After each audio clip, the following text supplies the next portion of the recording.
വരൂ നമുക്ക് പുലർച്ചെ 4:45 എണീറ്റിട്ട് ഇവിടുത്തെ സൺറൈസ് കാണാൻ പോകാം. അപ്പോൾ ഇതാണ് നമ്മളിന്ന് കണ്ട സൺറൈസ്. കുറേ നക്ഷത്രത്തിൻ്റെ നടുവിൽ നിന്ന് ഇങ്ങനെ സൂര്യൻ ഇങ്ങനെ ഉദിച്ച് പൊങ്ങി വരുന്നത് കാണാൻ നല്ല ഭംഗിയുണ്ടായിരുന്നു. അപ്പോൾ ബോട്ടണി ബേ അക്വാട്ടിക് സെൻറ്ററിലാണ് നമ്മൾ പോയത്. അവിടെ ഉണ്ടല്ലോ ഈ മണലിന് പകരം ഉണ്ടല്ലോ നിറയെ ശംഖ്. എനിക്കത് കണ്ടപ്പോൾ ഭയങ്കര അത്ഭുതമായിരുന്നു. അപ്പോൾ അതൊക്കെ കഴിഞ്ഞ് നേരെ വീട്ടിൽ വന്ന് കുറച്ചുകൂടെ നേരം കിടന്നുറങ്ങി. കാരണം രാവിലെ എണീറ്റ് നേരത്തെ പോയതാണല്ലോ.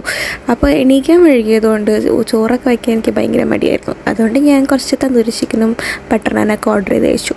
അതൊക്കെ കഴിച്ച് സ്വസ്ഥമായിട്ടാണ് ഞാൻ ചോറ് വയ്ക്കാൻ പോയത്. ചോറ് ഞാൻ റൈസ് കുക്കറിലാണ് വയ്ക്കുക. അപ്പോൾ അതാകുമ്പോൾ പെട്ടെന്ന് പണി തീരുമല്ലോ. പിന്നെ വേഗം കുളിച്ച് റെഡിയായി നേരെ ജോലിക്ക് പോയി. ഇന്ന് നൈറ്റ് ഷിഫ്റ്റാണ്, വൈകുന്നേരം 5 മണി മുതൽ രാത്രി 10 മണി വരെ.